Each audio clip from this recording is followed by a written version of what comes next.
the mandate to love. And this is his commandment, that we should believe on the name of his Son, Jesus Christ, and love one another as he gave us commandment. Love is an overly familiar word whose concept ever eludes us. Often confused with lust, need, jealousy, or pain, love is a most familiar mystery. I remember the first time I attached the word to a feeling I had for a boy. Someone had injured his fragile feelings, and he had shared his pain with me. Immediately, I too felt injured and then enraged. I wanted to hurt the person who had hurt him, to lash out in his defense. When I was able to step back from my feelings and examine them, I was surprised at the intensity of my emotion towards someone I did not know and who had done nothing directly to me. In that moment, I named that emotion love. I love him, I thought with simultaneous terror and joy. I love him. But love is more than a feeling or sudden flash of emotion, and it's bigger than teenage angst or joy. It demands more from us than poetic words and romantic gestures. It summons everything and requires all.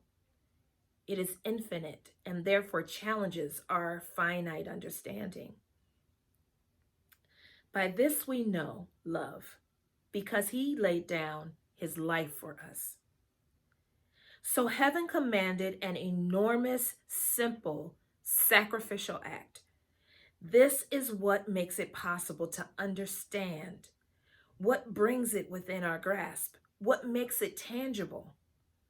Love became a person, stepping into our pain and walking in our grief. Love willingly, voluntarily died, and in so doing made new life available to you and me. And we also ought to lay down our lives for the brethren. What does it mean to lay down my life today? A fiery post or a clever tweet? The purchase of a new pair of Toms for ourselves? Or a generous check? Is love captured in a move from a suburban mainline church to an in-town non-denominational church plant?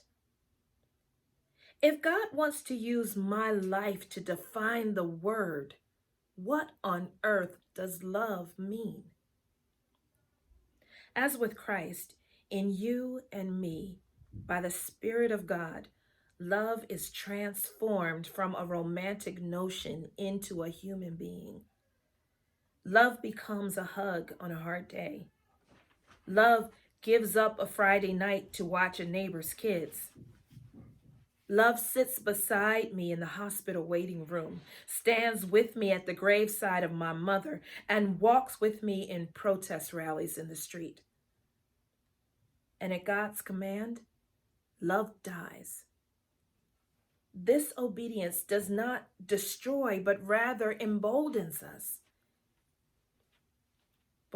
But whosoever has this world's goods and sees his brother in need and shuts up his heart from him, how does the love of God abide in him?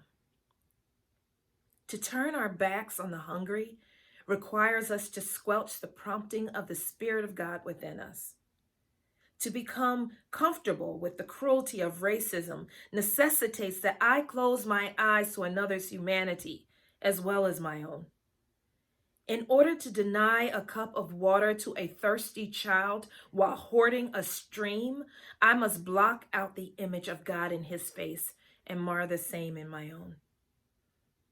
My little children, let us not love in word or in tongue, but in deed and in truth. Love does not come in little velvet boxes. It does not bruise or misuse our bodies or demand we sell our souls. While often intangible, it is almost always visible through sacrifice, compassion, and generosity. Love is how we know or recognize God in our work and deeds. It is our motivation and result, and it never fails.